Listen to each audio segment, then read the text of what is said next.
We all know Bryan Cranston from his searing star turn on Breaking Bad. Now he's breaking on Broadway, making his debut in All the Way as President Lyndon Johnson, the tortured Texan, using every bit of his power to advance the cause of civil rights. Take a look.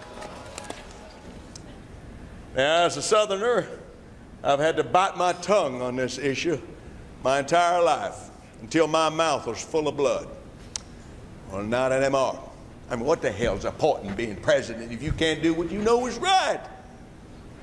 This ain't about the Constitution. This is about those who got more, wanting to hang on to what they got at the expense of those who got nothing and feel good about it.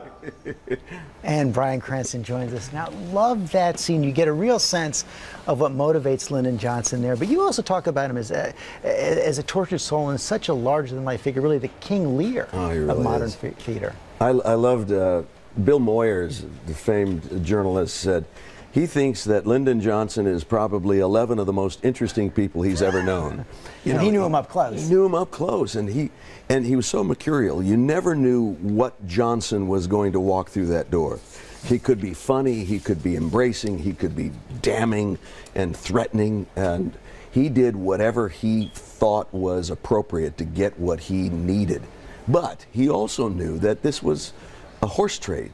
That politics back then was something he knew he had to give up something. And what you see in this play is Johnson at work, the politician on the phone, behind the scenes, using all that power. And, you know, Bill Moyers was a close aide of Lyndon Johnson as well. His other close aides, like Joe Califano, have gone and seen the play. They come out of it saying, I tell you, there were moments when I thought it was actually looking at him or hearing him. I don't know whether Cranston has taken over Johnson or Johnson's taken over him. What a compliment. It's a very, very big compliment, especially for those who knew him so well. There's a plethora of source material to read up on Johnson, plus all the telephone conversations that were recorded in the White House. Such a resource. It's unbelievable.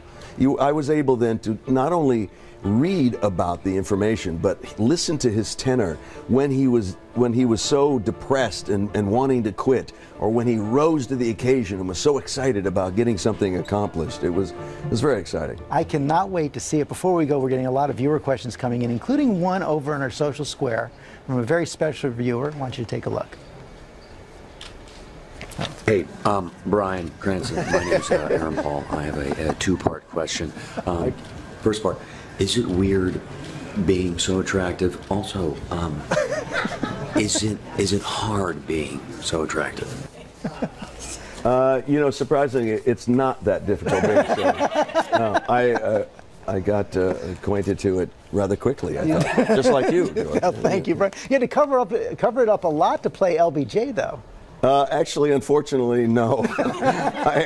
I have features like LBJ's that are unfortunate. Yeah, I have kind of beady eyes and some folds and thin lips. All the features that any man would want.